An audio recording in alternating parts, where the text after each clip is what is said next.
If you want to build an elite social circle in a city like New York, there are 6 principles that are non-negotiable. We are in Miami right now, and this is exactly how we are applying them in real time. So, first principle is take messy action. That's right. We came here from Rio de Janeiro. We already started a lot of different things, planning for New York, going out, practicing, socializing, and also researching hotspots that we want to visit in New York. And what are you saying about taking action? Sure. So what I did today is I just went out and I just started talking to people, and I did something that I've never done before because I wanted to make sure I was on point. And I started tracking. I tracked the dumb conversations, I tracked the opens, I tracked the fun ones because I wanted to get the real count. And I did that even though some of them were messy, even though some of them didn't work. But I went and did it anyway. Yeah, and that's all about taking action. You need to take action out there in order to make something happen. And all the planning that we did so far was like, we have the hotspots, we know where we are living, we basically know where we want to go.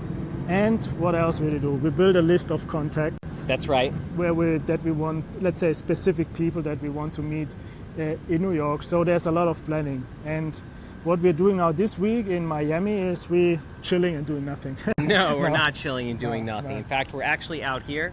There's a lot of people, and we're out here recording it anyway, because that's what you do. You take action. So second important principle is that the environment shapes you. What does this mean?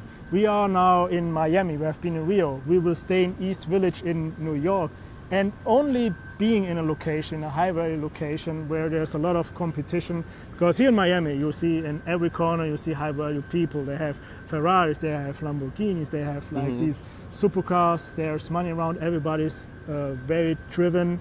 Yes. And very ambitious. It's true. And alone being in this location also makes you feel like, okay, we need to do something. You know, we need to be ambitious too. We cannot just lay down and do nothing. Yeah, and here's the thing, like last time I was in Miami and I tried this, I stayed at a hostel, okay?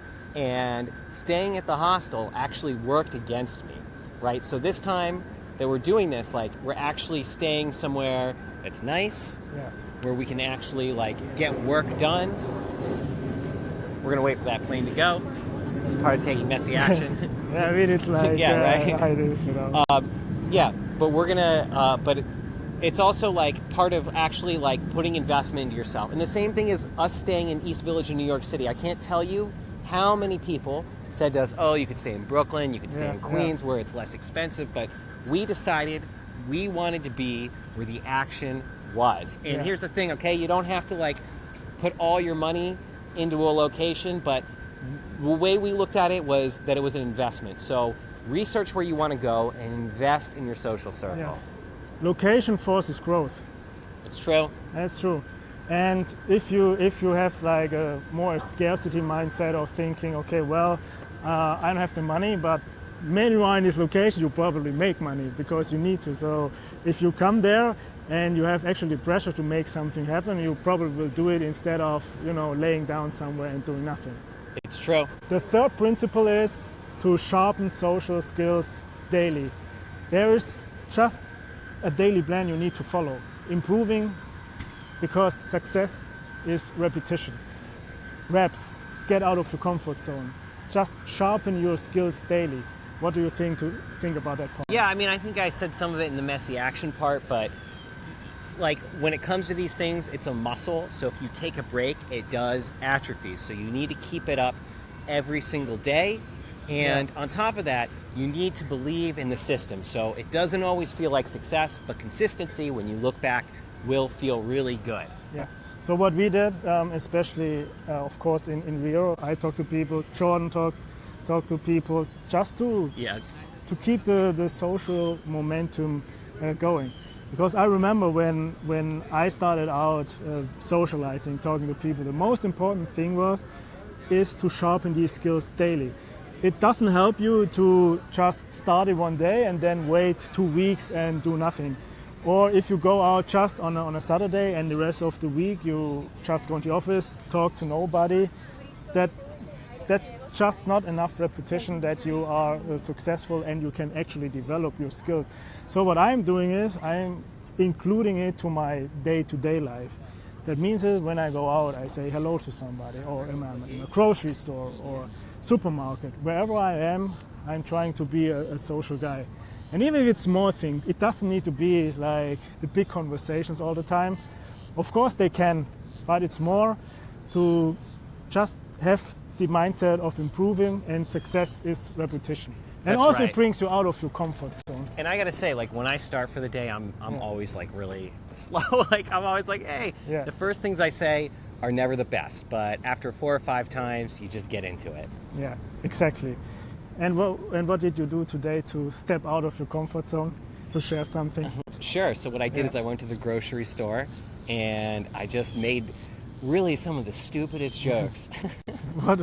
Give me an example. Okay, so someone had a cart like filled with cookies, and I was just like, wow, that was a lot of cookies. You know, that was it. That's what I said, and they laughed. Oh, we're planning for a birthday, and then that just opens up the conversation. I want a cookie too. Yeah, I know, right? Get a cookie in a little bit. Yeah.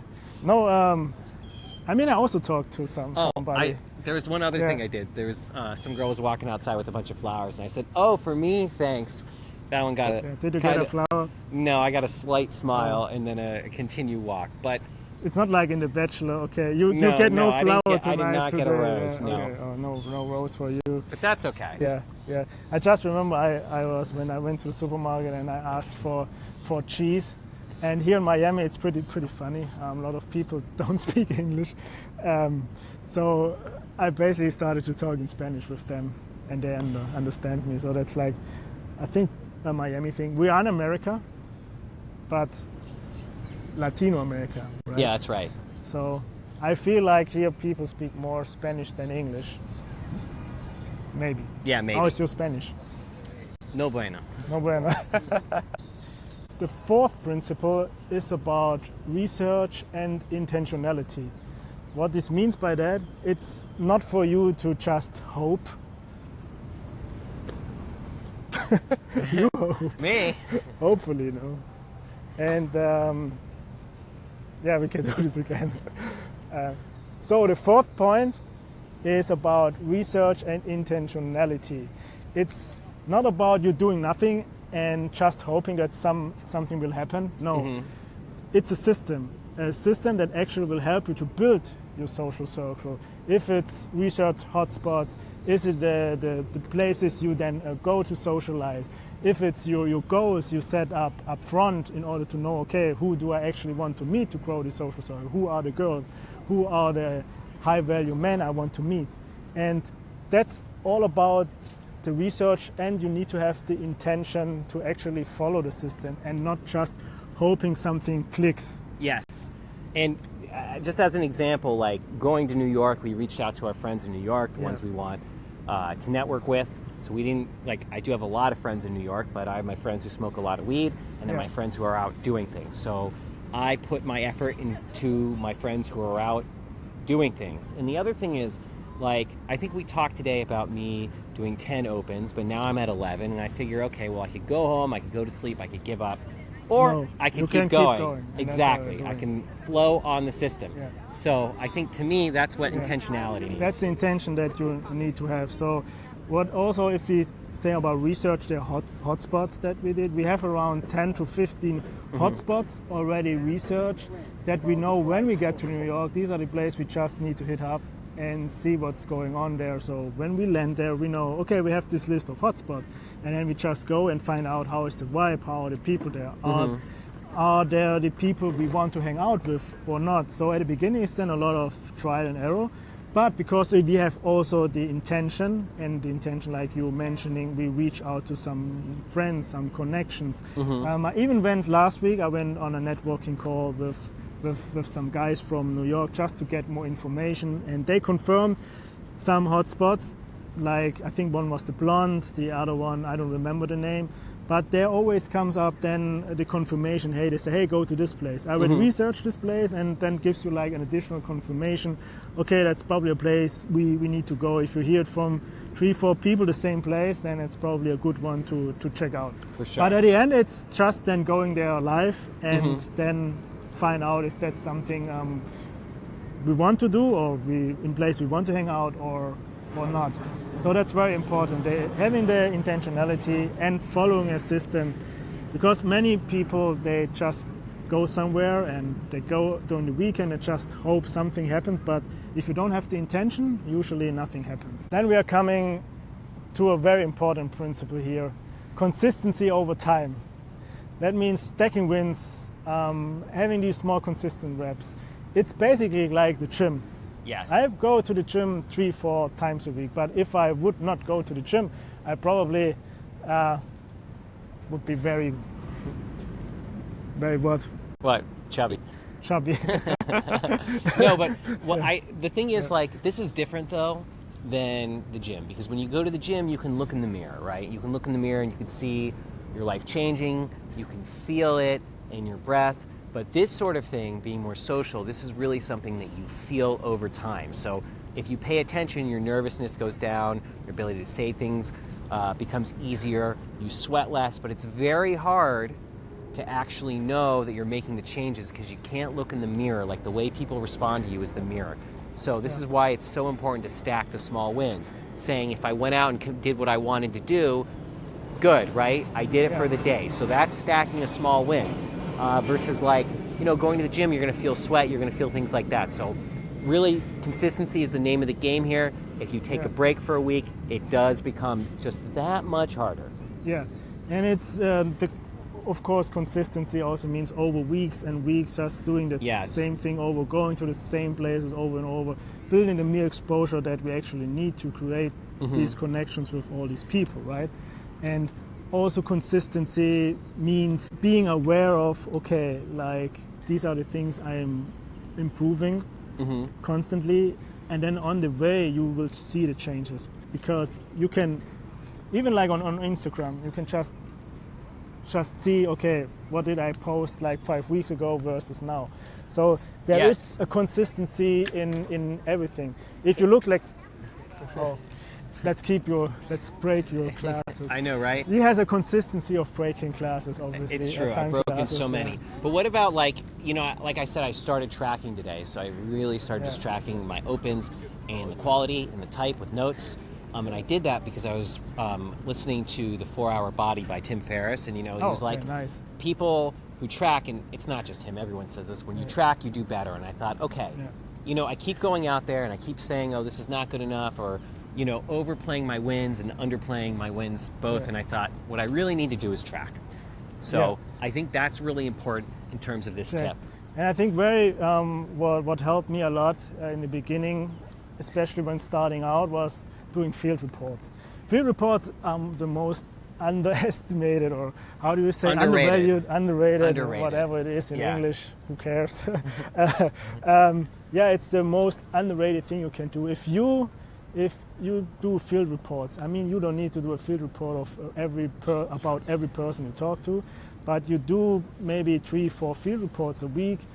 You track your success, like you are mentioning, and okay, what things are going well, what things are not going well, where can I improve, and if you have somebody like me that is looking over your field reports, then can criticize you until the end and make sure that you are improving. That's even better. But even if you do it for alone and then read back the field reports you probably did 3 months ago, you will see that you have achieved a lot. Sometimes it doesn't feel like this, but going back, then you can see the progress, and that's then the consistency that you are building over time. And the last principle is all about choosing your tribe. For me, that's a very important thing, because we have done everything. We have the consistency, we went out, we're having the reps, we build momentum, we know where we want to go, we have our goals in mind, so everything in once. But on the journey, we will then choose our tribe, the people we actually want to hang around with on a consistent basis. And it's all about surrounding yourself with like-minded individuals. If I go in a place like Rio de Janeiro, I was staying there now for almost 3 months. I met cool guys that I just kept liking, and then we went out almost every weekend or met on a regular basis. And that's then the tribe where you then find out, okay, these are the people I like and I want to just keep meeting. And that sometimes happens on a natural basis, but you need to go out there and find them. That's right. And this is really important because when I first moved to Lisbon, and I thought, okay, I'm just going to slot in, I'm going to have tons of friends, I'm going to go on tons of dates. But what happened is I found the first person who smoked a lot of weed, and I ended up hanging out with them all the time and watching anime. The weed tribe. Yeah, and you know, the thing is, like, he didn't challenge me. He really was actually, I would say he kind of insulted me sometimes, you know, like he wasn't really lifting me up. He was a lot younger than me, and I had a real business, and he really didn't have a whole lot going on. And I realized that I needed to do something different, and I couldn't really just hang out and do my old thing anymore, that I needed to find people who are going to lift me up. And you know, the thing is, Julian, you run a community, don't you? Yeah, I run a community. One social life. And would you say that those people, the people who would want to improve their lives, are in that community? Yeah, 100%. There are people in like Jordan and me, obviously, and some other cool guys. And what all brings us together is the goal. We all have the same goal. We all have a similar mindset, and that's where people connect with each other. And the community is there to support each other, to post things, to get feedback. There are a lot of courses then that people can actually learn, go deeper in all this material and all these topics, and then just support each other. And alone from a community like this, even if it's online, you can connect very well. And about choosing a tribe, then if you go out there and at some point you are the leader of organized events, for example, tomorrow we will organize a dinner here in Miami. That's a networking dinner with some guys. Guys I know from different traveling from different online communities also, and they are just coming also into my community now, and we will form this tribe of like-minded individuals. And I would be happy if you want to join. There is somewhere the link, of course, you will find it. And we'll see you on the inside. Yeah, see you in the inside of the community. Exactly. And also do all the YouTube stuff that everybody, what do they always say? Like things like, subscribe. Wait, That's hold on, very funny, you know. Yes, like, subscribe, and comment. Yeah. Does this even help? Always, it always helps. They're gonna do it. Don't worry. We should have said it earlier, though, not at the end. All right, guys. All right, I see you. When is the next one, actually? Next week, yeah, right? When we arrive in New York City. We don't know. Maybe there's another one in between. Maybe. You never know what happens. Exactly. And that's the thing. Yep. So, peace out, Miami. That's right.